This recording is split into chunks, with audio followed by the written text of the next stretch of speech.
All of you, am I audible properly? एक बार hand raise कर दीजिए।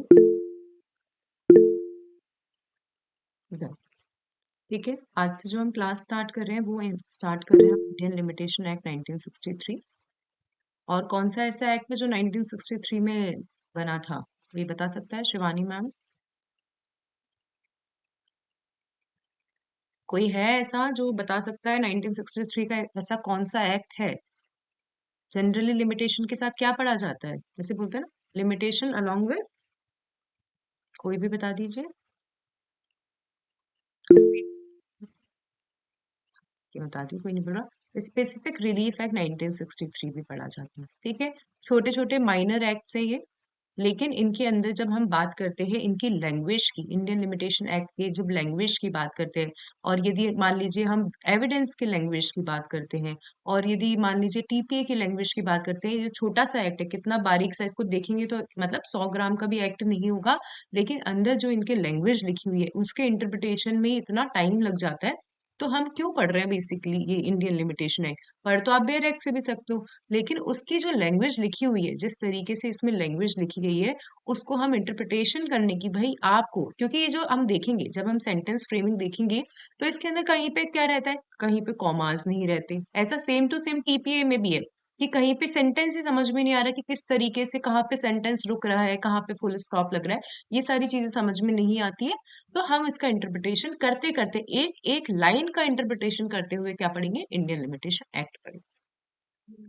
दूसरी बात कि यदि आपको मुझसे एक्स्ट्रा कुछ ज्यादा आता है, ठीक है, कोई बात नहीं, मैं हमेशा ज्ञान लेने के लिए तैयार रहती हूँ। आप मुझे पर्सनली मैसेज करके बोल सकते हैं कि मैम ये सारी चीजें, ये थोड़ा सा बाय मिस्टेक आपने क्लास में गलत बोल दिया था। ठीक है, आप मुझे मैसेज करके पर्सनली बता सकते हैं। ऐसा कुछ भी नहीं है कि मैं किसी को मना करूंगी कि नहीं नहीं मैं गलत बोल रही हूँ, हो सकता है मुझसे भी गलती हो जाए। ठीक है, आ जाइए स्टार्ट करते हैं Indian limitation act. Pre mains के पर्पज से पढ़ेंगे हम, प्री में क्या क्वेश्चन बन सकते हैं, मेंस में क्या क्वेश्चन बन सकते हैं, वो सारा सेक्शन 9 सेक्शन 6 सबको हम डिस्टिंग्विश करके कि सेक्शन 9 और सेक्शन 6 में क्या डिफरेंस है, क्या इंडियन लिमिटेशन एक्ट प्रोसीजरल है, प्रोसीजरल है तो प्रोसीजरल क्यों है, सब्सटेंटिव क्यों नहीं है। ठीक है, तो ये सारी चीजें पढ़ते हुए हम आगे चलेंगे। देखते हैं, स्क्रीन आपको विजिबल हो रही होगी, आई होप। देखिए क्या बात करता है इंडियन लिमिटेशन एक्ट, क्यों क्यों बनाया गया, इसके पीछे का कोई तो ऑब्जेक्ट रहा होगा। इंडियन लिमिटेशन एक्ट बनाने का कोई तो ऑब्जेक्ट रहा होगा। क्यों कहा भाई, लिमिट लगा रहा है, शब्द के नीचे क्या लिखा है, सीमा, इसको हम बोलते हैं परिसीमा अधिनियम। हिंदी में जब हम बात करें तो इसे क्या बोलते हैं, परिसीमा अधिनियम। क्यों बोलते हैं, क्योंकि क्या लगाई जा रही है, सूट फाइल। भाई ऐसे तो कोई इंसान जैसे पारुल है, ठीक है, बहुत आलसी लड़की है, और वो क्या करेगी, यदि सूट इंस्टीट्यूट करेगी, उसको लग रहा है कि चलो सूट ही तो इंस्टीट्यूट करना है, मैं आराम से, है ना, मैं आराम से सो रही हूँ, और 10 साल बाद सूट इंस्टीट्यूट करने जा रही हूँ कि मेरे साथ तो शिवानी मैम ने इस तरीके से गलत किया था। ठीक है, तो लिमिटेशन एक्ट बोल रहा है कि आप, जैसे क्या होता है, अपन बोलते हैं कि भगवान उन्हीं का साथ देता है जो खुद के राइट्स के प्रति या खुद के प्रति क्या रहते हैं, जागरूक रहते हैं। तो ये यही बोल रहा है कि जो भारत के कानून है, या भारत में जिस तरीके से नियम विधि बनाए गए हैं, ये उन लोगों का साथ देते हैं जो अपने राइट्स के प्रति क्या है, जगे हुए हैं, जागरूक हैं।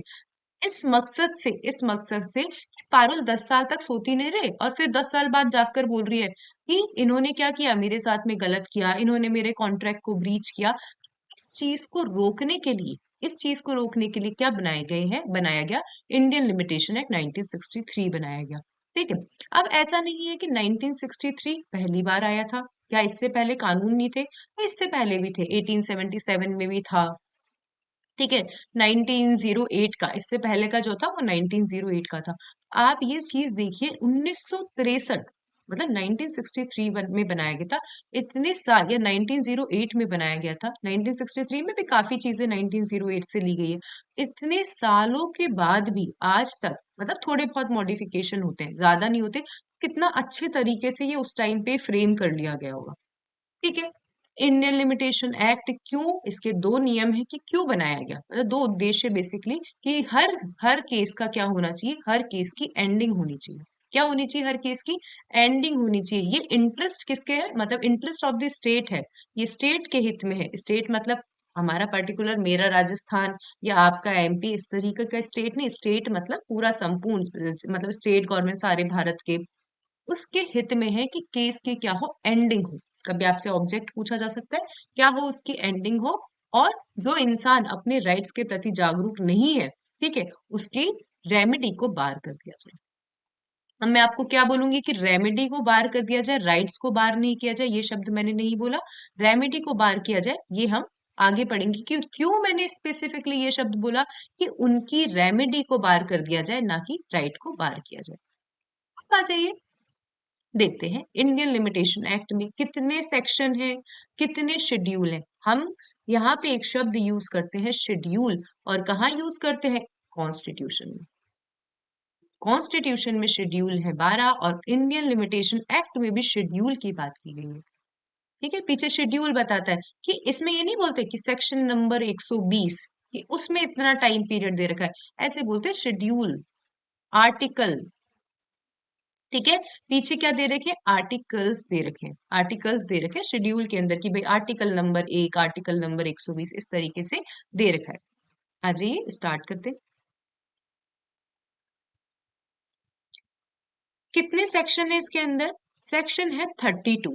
तो बात होती है कि मैम 31 पढ़ते हैं हम, तो जो सेक्शन नंबर 32 है उसको क्या कर दिया गया है, रिपील कर दिया गया। क्या कर दिया गया है, रिपील कर दिया गया है, और 137 आर्टिकल्स है। पीछे हम जब देखेंगे, हम देखेंगे लिस्ट, उसके अंदर कितने आर्टिकल्स है, 137 आर्टिकल्स है। इंट्रोडक्शन पे आते हैं।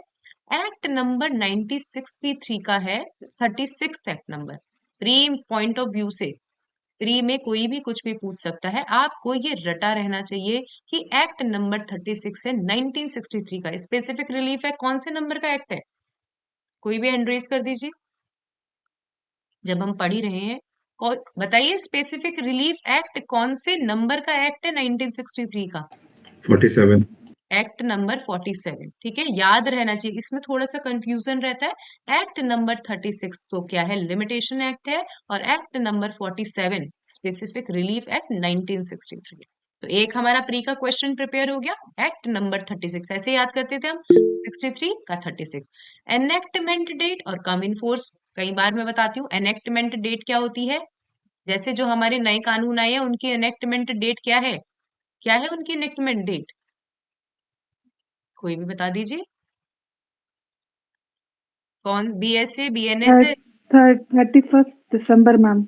31 दिसंबर थोड़ी, शायद 25 दिसंबर है, मतलब यस एनेक्टमेंट। 25th yes. तो एनेक्टमेंट डेट क्या है उनकी, 25 दिसंबर। जब कौन देता है, आपने फिर क्या सोचा कि एनेक्टमेंट डेट और एनफोर्समेंट डेट में क्या डिफरेंस है, कि इनकी जो एनेक्टमेंट डेट है वो है 25 दिसंबर, लेकिन क्या अभी तक ये एनफोर्समेंट में आए हैं, नहीं आए हैं। एनफोर्समेंट की डेट बताई गई है, जो बताई गई है अभी तक, वो बताई गई है 1 जुलाई 2024। तो आप लोगों को डिफरेंस समझ में आ गया कि एनेक्टमेंट डेट जब प्रेसिडेंट सिग्नेचर दे, कंसेंट देता है, जब गवर्नर कंसेंट देता है, तो वो तो होती है एनेक्टमेंट डेट। और एनफोर्समेंट में डेट कि कब वो एक्ट फोर्स में आया। ठीक है, कंफ्यूज होता है, कंफ्यूजन लोगों को बहुत होता है, लेकिन आज हम समझ सकते हैं कि जो हमारे नए एक्ट हैं, कई बार कितने टाइम थे, 25 दिसंबर को ही आ गए थे, किसमें एनेक्टमेंट हुए थे, लेकिन एनफोर्समेंट में वो आएंगे 1 जुलाई। तो इसकी एनेक्टमेंट डेट देखते हैं। इसकी एनेक्टमेंट डेट है 5 अक्टूबर 1963। 5 अक्टूबर 1963, और ये फोर्स में कब आए थे, ये फोर्स में आया था 1964 में। और जो यहाँ पे ईयर लिखा रहता है ना, वो एनेक्टमेंट का ही रहता है। ठीक है, आप कई बार देखोगे इस चीज को कि ये जो यहाँ पे ईयर लिखा रहता है वो एनेक्टमेंट का लिखा रहता है। टोटल सेक्शन 32, 32 का टोटल सेक्शन में सेक्शन 32 रिपील कर दिया गया है, और 137 इसके अंदर आर्टिकल है। और इसकी applicability suit, appeal, application, suit, appeal, application तीनों चारों पे होती है।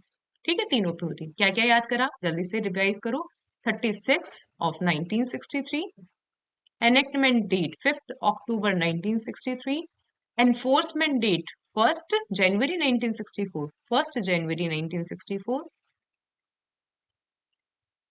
सूट, अपील, एप्लीकेशन तीनों पे अप्लाई होता है, और एक्ट नंबर 137 इसके अंदर आर्टिकल्स है। कितने आर्टिकल्स 137 है और 32 सेक्शंस है, जिसमें सेक्शन 32 को क्या कर दिया गया, रिपील कर दिया गया। आई होप याद हो गया होगा, इसमें कुछ नहीं।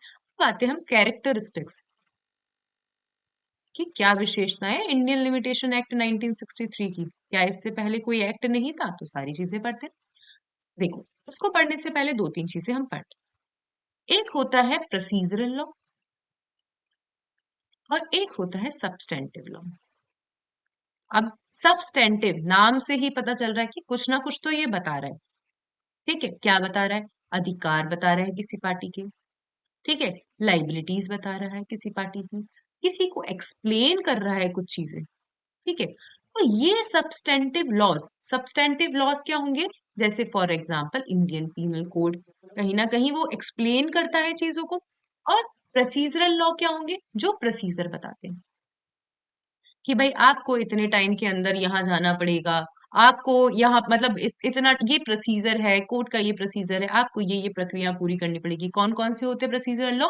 सीआरपीसी हो गया, सीपीसी हो गया, Indian limitation act. Indian limitation act कहीं अधिकार बता रहा है क्या आपके? किसी को बोल रहा है क्या मैं तुझे ये अधिकार दे रहा हूं? कहीं भी नहीं देखोगे एक्सेप्ट सेक्शन 27।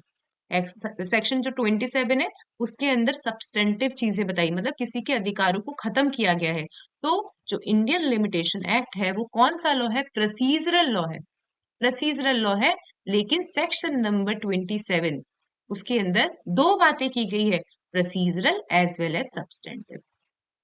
याद रहेगा, एक बार हैंड रेज करो, इंटरव्यू का क्वेश्चन बन सकता है कि whether Indian limitation act is procedural law और इज देयर एनी एक्सेप्शन। तो आपने याद करा कि जी हाँ, it is a procedural law, it is a procedural law, लेकिन सब्सटेंटिव बातें की गई है सेक्शन नंबर 27 में। जब हम आगे जाएंगे तो हम पढ़ेंगे सेक्शन नंबर 27 को पढ़ेंगे। ठीक है, ये एक इंपॉर्टेंट बात है, आपको याद रखनी चाहिए कि सब्सटेंटिव की भी बात की। एक सेक्शन, सेक्शन नंबर 27 क्या है?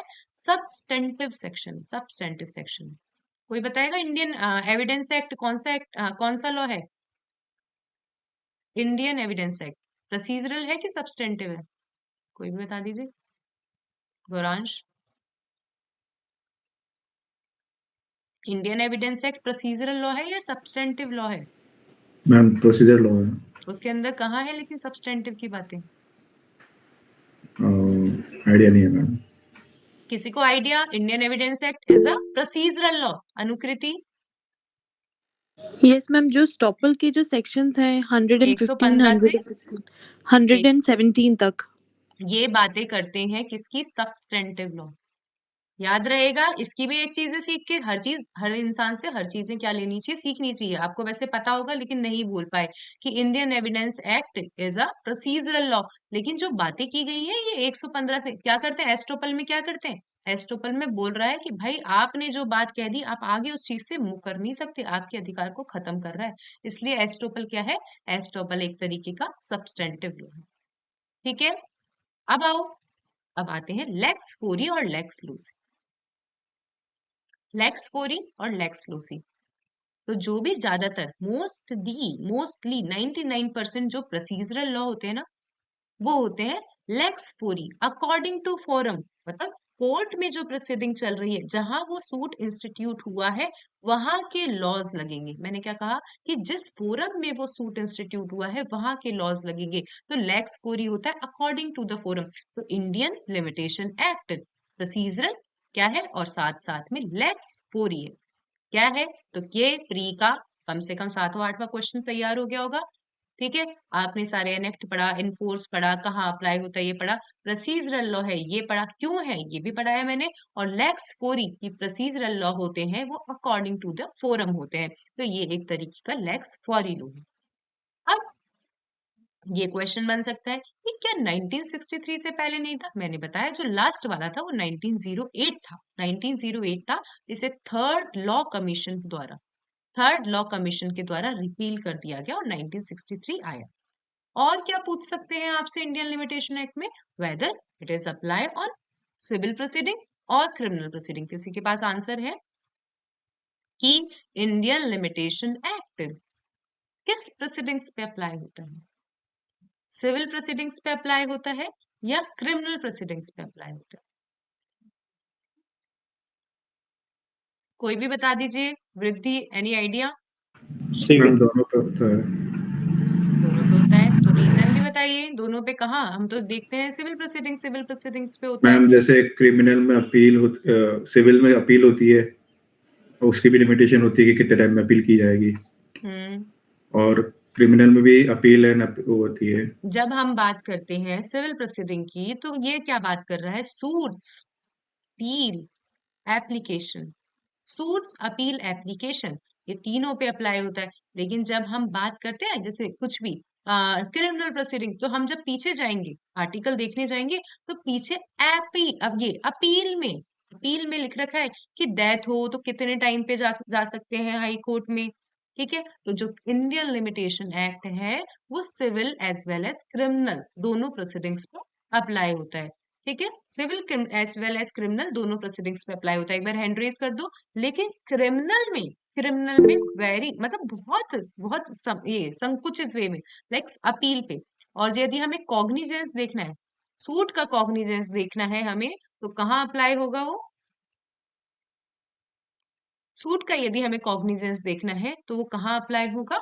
मतलब हम देखते हैं ये सीआरपीसी 1973 में, वहां पे लिख रखे हैं कि 3 साल तक के जो सूट होते हैं, 3 साल तक के जो सूट होते हैं, कब तक आपको कंप्लेन फाइल करनी होती है। ठीक है, तो याद रखना है कि ये जो इंडियन लिमिटेशन एक्ट है, ये civil as well as criminal दोनों पे अप्लाई होता है। क्रिमिनल में थोड़ा सा लिमिटेड अप्लाई होता है, और सिविल में हर तरीके की, चाहे सूट हो, चाहे अपील हो, चाहे एप्लीकेशन हो, पेटिशन हो, सब पर अप्लाई होता है। तो हमने सारे कैरेक्टरिस्टिक्स पढ़ लिए, अब और देखते हैं इसके अंदर। आ जाइए। What are the characteristics of Indian Limitation Act? देखिए, an act provide, this act क्या कर रहा है? ये act provide कर रहा है maximum time limit for filing suit, appeal and application in which an aggrieved person can institute suit। देखो, अब शब्द आ जाओ जल्दी जल्दी। सूट तो क्या होता है? इंस्टीट्यूट। क्योंकि हम मेंस प्रोस्पेक्टस से भी पढ़ रहे हैं, तो हम शब्द ऐसे नहीं लगाएंगे। Can institute suit, can institute appeal, can institute application. आप जुडिशरी पर्पस से पढ़ रहे हो, तो यहाँ पे कभी भी आप देखोगे ना, यदि बेयर एक्ट देखोगे इंडियन लिमिटेशन का, तो वहां है सूट को क्या किया जाता है? इंस्टीट्यूट। क्या किया जाता है? इंस्टीट्यूट। अपील को क्या किया जाता है? प्रिफर। कोई इंसान प्रेफर करता है ना अपील करना। और एप्लीकेशन को क्या किया जाता है? मेक। तो आप शब्द देखना कि the Indian limitation act provides in which an aggrieved person can institute suit, prefer appeal and make application. वो टाइम पीरियड बता रहा है आपको। If these are filed after expiry of time period, it will be barred by limitation. It is a lex fori law, it is a procedural law. By this no right is conferred, no right is taken. ना ही तो कोई अधिकार दिए जाते हैं, ना ही आपके अधिकार वापस लिए जाते हैं। It only stops from going court, यह सिर्फ आपको कोर्ट जाने से रोक रहा है, कोर्ट जाने से रोक रहा है। फिर मैंने आपको स्टार्टिंग में एक चीज बोली कि ये रेमेडी बार करता है, आपके अधिकारों को बार नहीं करता। इसका मतलब क्या है? क्या है इसका मतलब? कि it bars only remedy, it bars only remedy not rights. तभी तो ये सब्सटेंटिव लॉ नहीं है। यदि ये अधिकारों को बार करता तो ये तो सब्सटेंटिव लॉ की कैटेगरी में आ जाता। क्योंकि क्या करते हैं सब्सटेंटिव लॉ? या तो आपको अधिकार देते हैं या आपसे अधिकार लेते हैं। तो आप ये सोचोगे कि मैम यहाँ तो कहीं ना कहीं अधिकार खत्म ही तो हो रहे हैं, कोर्ट जाने के लिए मना तो कर रहा है। नहीं, ये अधिकार खत्म नहीं कर रहा, ये आपके अधिकार खत्म नहीं कर रहा, ये आपकी रेमेडी खत्म कर रहा। अब एग्जाम्पल देखते हैं। पारुल ने, फॉर एग्जाम्पल मान लीजिए पारुल ने मोहन को 1 लाख रुपीस दिए। तो जो शेड्यूल दे रखा है, मतलब पीछे आर्टिकल्स दे रखे हैं, आर्टिकल में कह रखा है कि यदि आपको मनी सूट लाना है, मोहन नहीं पे कर रहा, मोहन बहुत बेकार आदमी है, मोहन यदि पे नहीं कर रहा है, तो आपका कॉज ऑफ एक्शन अराइज हो गया। तो आप विद इन 3 इयर्स क्या कर सकते हो? मोहन के खिलाफ सूट इंस्टीट्यूट कर सकते हो। ये तो इंडियन लिमिटेशन एक्ट के पीछे आर्टिकल में दे रखा है कि सूट इंस्टीट्यूट कर सकते हो विद इन 3 इयर्स। अब मैंने आपको क्या कहा? पारुल एक आलसी लड़की है।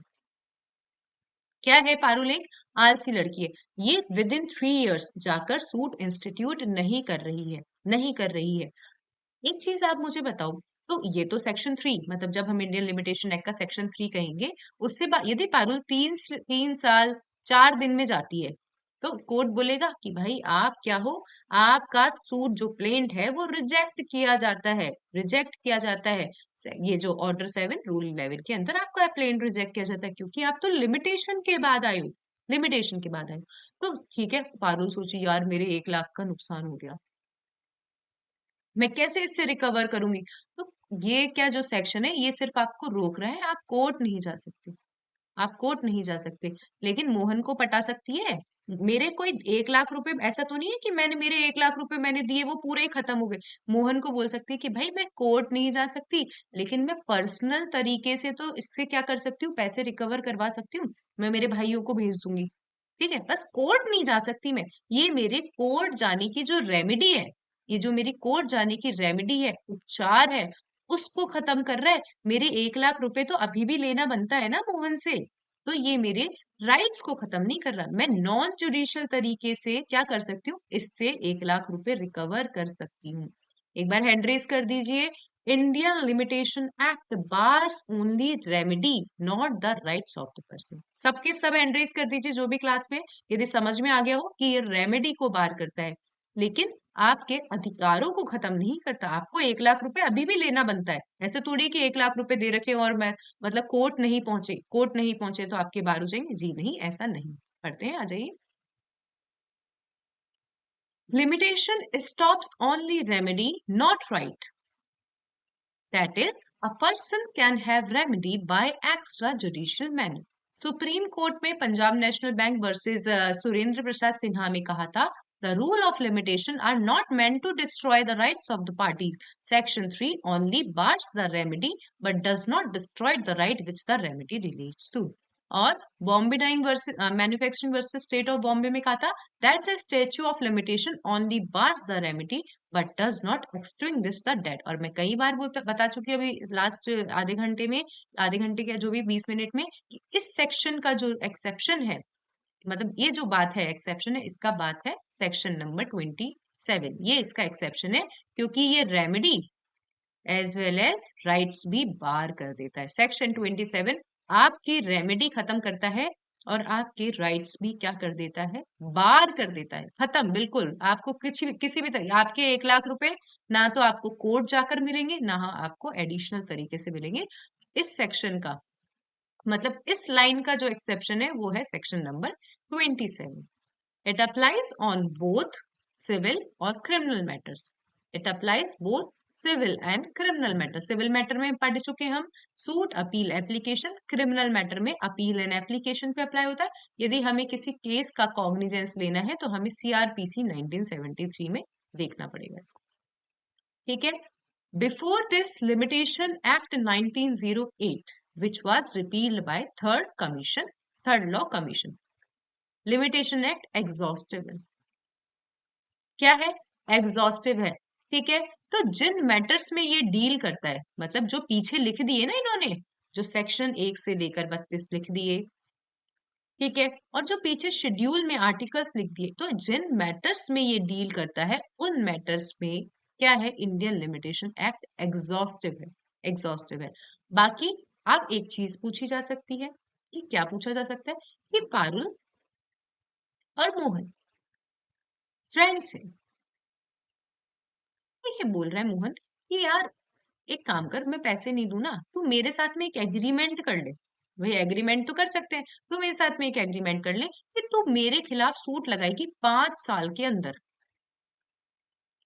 तो ये लिमिटेशन एक्ट बोल रहा है कि भाई आप ऐसा नहीं कर सकते। हम इंडियन कॉन्ट्रैक्ट एक्ट का सेक्शन नंबर 28 पढ़ते हैं, वहां पे आप ऐसे कि ये जो जुडी कोर्ट जाने की चीजों को आप बार नहीं लगा सकते, कि भाई 3 साल तो दे रखा है, तुम कौन होते हो, तुम कौन होते हो 5 साल करने वाले। या मोहन ऐसे कॉन्ट्रैक्ट कर लेता है कि पारुल, मैंने यदि तुझे 1 लाख रुपए नहीं दिए तो तू केवल 1 साल के अंदर ही कोर्ट जा सकते हो।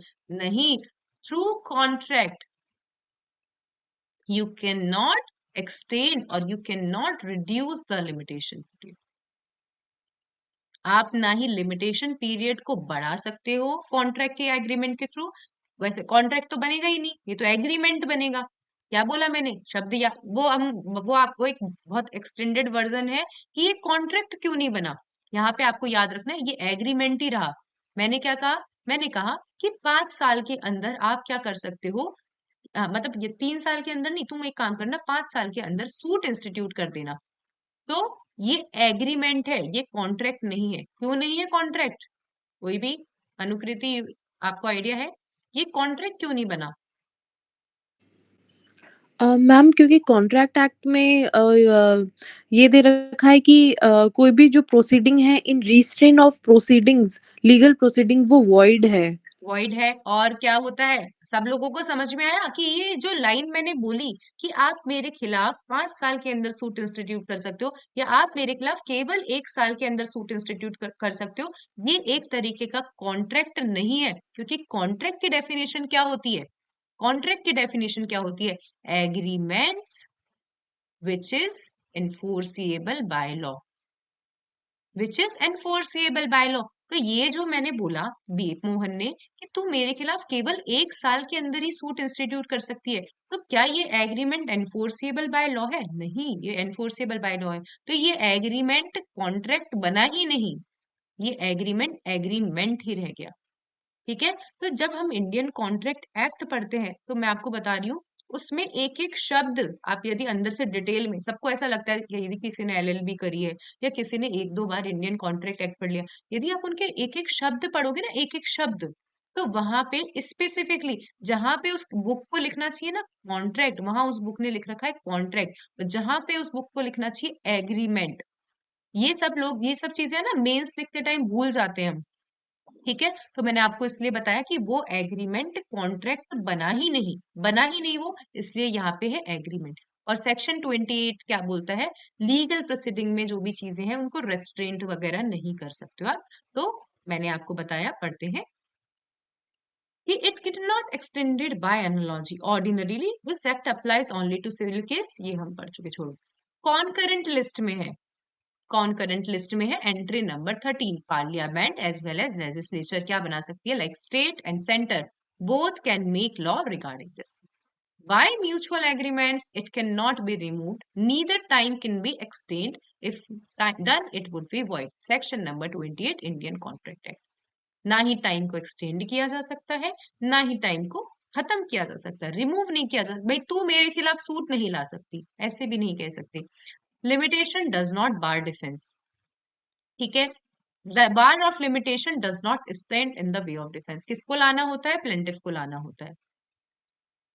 डिफेंडेंट विफेंडेंट के अधिकारों को बार नहीं करता, प्लेंटिफ जो सूट इंस्टीट्यूट करेगा उसके ऊपर अप्लाई होता है।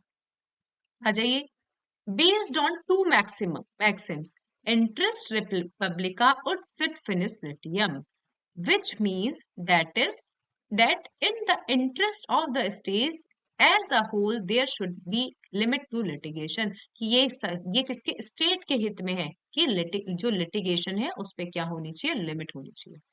ये पढ़ लेना, विजिलेंटिवस नॉन डोरमेंटिवस जुरस सबनियन, जैसे मैं बोलती हूँ वो मत जाना, मतलब ऑफेंसिव फील मत करना। ये लाइन आप अपने अकॉर्डिंग पढ़ लेना, जिसका मतलब है law will assist only those who are vigilant with their rights, कि लॉ केवल उनकी ही रक्षा करता है या उनका ही साथ देता है जो अपने अधिकारों के प्रति जागरूक हैं। क्या है, जागरूक है। Not those who slip upon it, जो सोते रहते हैं उनके अधिकारों, उनको नहीं साथ देता लॉ। किस पे अप्लाई नहीं होता, तो दो आपको बहुत याद रखो, 3 याद रख लो, चलो बाकी तो सब आप देख लोगे। सबसे पहले फंडामेंटल राइट्स पे अप्लाई नहीं होता, फंडामेंटल राइट्स पर अप्लाई नहीं होता। आप अपने अधिकारों के, जो फंडामेंटल राइट्स के लिए कभी भी चीजों को आप ये एप्लीकेशन फाइल कर सकते हो। रिट्स पे अप्लाई नहीं होता। 2019 आरजेएस 2019 का पहला क्वेश्चन था ये, यदि आपने सिर्फ पेपर कभी दिया हो, कि क्या रिट्स पर अप्लाई होता है क्या ये, तो जी नहीं। जब अब यहाँ पे रीजन भी पूछा गया था, कि क्यों अप्लाई नहीं होता। जब आप शेड्यूल पीछे आर्टिकल्स की बात करते हो, कहीं पे भी रिट्स के बारे में लिमिटेशन का टाइम पीरियड नहीं दे रखा है। एक तो ये रीजन भी है, एक तो ये रीजन भी है कि लिमिटेशन के जब हम बैक साइड में जाएंगे 120 जितने 137 आर्टिकल है, कहीं भी रिट्स के बारे में नहीं लिखा हुआ है। और केस लॉ से भी आया था, एक केस लॉ है देखो, Shrimati Rajmata Vijay Raj Scindia, Shrimati Rajmata Vijay Raj Scindia versus state of UP, no limitation period is prescribed for filing a writ petition under article 32 and 226 of constitution of India, therefore does not apply on writs. 2 marks का question था, नहीं 3 marks का question था।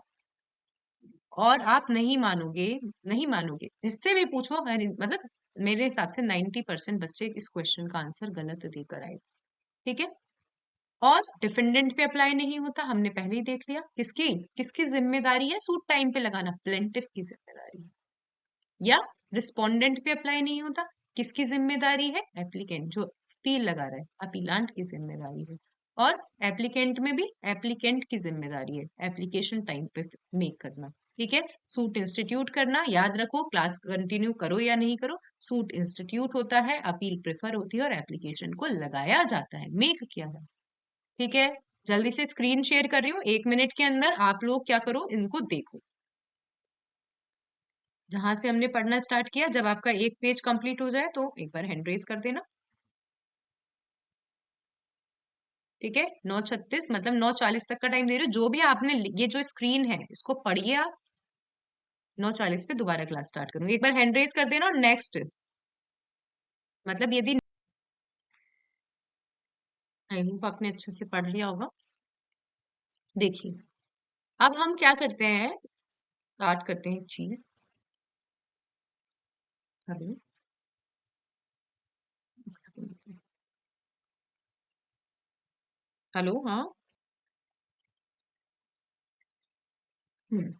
आ जाइए। देखिए, अब हमने ये सारी चीजें पढ़ ली है कि क्या इसके कैरेक्टरिस्टिक्स हैं।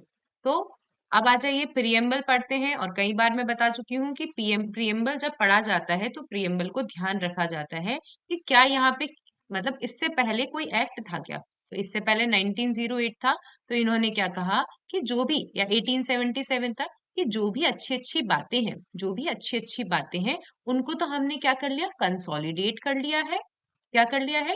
कंसोलिडेट कर लिया है। और यदि कुछ अमेंडमेंट की रिक्वायरमेंट थी, अमेंडमेंट की रिक्वायरमेंट थी, तो उनको हमने क्या कर लिया, अमेंड कर लिया। तो यही लिखा हुआ है, an act to consolidate and amend the law for the limitation of the suits and other proceeding and for purpose connected therewith. याद रखोगे क्या बोला मैंने, कि जो जो अच्छी अच्छी बातें थी, जो जो अच्छी अच्छी बातें थी प्रीवियस लॉज में से, जो पुराने जो लिमिटेशन एक्ट से रिलेटेड लॉज थे, उसमें जो भी अच्छी अच्छी बातें थी, उनको तो हमने कंसोलिडेट करा है। और वेयर वी रिक्वायर अमेंडमेंट, तो हमने वहां कर लिया अमेंडमेंट। तो यही लिखा है, an act to consolidate and amend the laws for the limitation of suit and other proceeding and for purpose connected therewith. Indian limitation act 1963 के नाम से जाता है, संपूर्ण भारत पर अप्लाई होता है। अब हम यहाँ पे पढ़ेंगे 3 डेफिनेशन। ठीक है, 3 डेफिनेशन पढ़िए। एक होती है डेफिनेशन एप्लीकेंट, ठीक है। एक इसके साथ में पढ़ा जाता है डिफेंडेंट, और इसके बाद साथ में पढ़ा जाता है प्लेंटिफ। ठीक है, क्या बोला मैंने, क्या पढ़ा जाता है? एप्लीकेंट, ये दे रखा है 2A में। फिर डिफेंडेंट, ये दे रखा है 2E में। और प्लेंटिफ दे रखा है 2I में शायद। अब कैसे याद करोगे, क्योंकि एग्जाम में आते हैं, ये आते हैं। जो मेरी ट्रिक है वो मैं आपको बताती हूँ भाई। एप्लीकेंट कहाँ दे रखा है? ऑफ कोर्स पहला नंबर है, तो एप्लीकेंट की जो वो चीज है वो दे रखी है 2A में। ठीक है, प्री में ऐसे क्वेश्चन आ जाते हैं, मतलब मोस्टली राजस्थान में यदि पूछ देखा जाए या एमपी में देखा जाए तो ऐसे क्वेश्चन, ये किस सेक्शन में डिफाइन किया गया है, किस सेक्शन नंबर, तो 2A में डिफाइन किया है, 2B में डिफाइन किया, इस तरीके से पूछा जाता है। तो अपन को याद करना है कि 2A में एप्लीकेंट दे रखा है, फिर बात होती है डिफेंडेंट की। तो मैम हम कैसे याद करेंगे कि डिफेंडेंट को 2E में दे रखा है, तो आप इसको याद करो कि इसके डिफेंडेंट में 2 ई आते हैं। कितने ई आते हैं? 2 ई आते हैं, तो इसे कह रखा है 2 ई में। और प्लेंटिफ, प्लेंटिफ में 2 आई आते हैं, तो इसके अंदर क्या दे रखा है? 2i के अंदर प्लेंटिव दे रखा है। याद रखिएगा 2a 2e और 2i। ठीक है, कैसे याद रखना है मैंने आपको बता दिया कि a को मतलब है मतलब a का मतलब है एप्लीकेंट, e का मतलब है क्योंकि 2e आते हैं डिफेंडेंट की जब हम स्पेल देखते हैं तो इसलिए 2e में डिफेंडेंट दे रखा है और प्लेंटिव में 2i आते हैं इसलिए 2i में प्लेंटिव दे रखा है। तो एप्लीकेंट क्या होता है? तीनों की डेफिनेशन ऑलमोस्ट सिमिलर है। डिफेंडेंट क्या होता है और प्लेंटिव क्या होता है? तो ये जो बताते हैं, ये जो डेफिनेशन है, ये डेफिनेशन क्लॉज वाली डेफिनेशन नहीं है। दो तरीके की डेफिनेशन होती है। एक तो होती है डेफिनेशन, जैसे फॉर एग्जाम्पल किसी चीज को यदि डिफाइन किया जाता है, यदि किसी चीज को डिफाइन किया जाता है, इमूवेबल प्रॉपर्टी डिफाइंस, लेकिन जब हम ट्रांसफर ऑफ प्रॉपर्टी एक्ट में देखते हैं तो वहां पे वर्ड लिखा हुआ immovable property does not include. तो जो टीपीए की डेफिनेशन है कोई एक्सटेंडेड डेफिनेशन नहीं है, वो इंक्लूसिव डेफिनेशन है।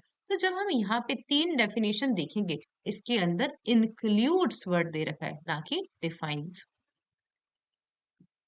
क्या दे रखा है? इंक्लूड्स वर्ड दे रखा है इन तीनों डेफिनेशन में।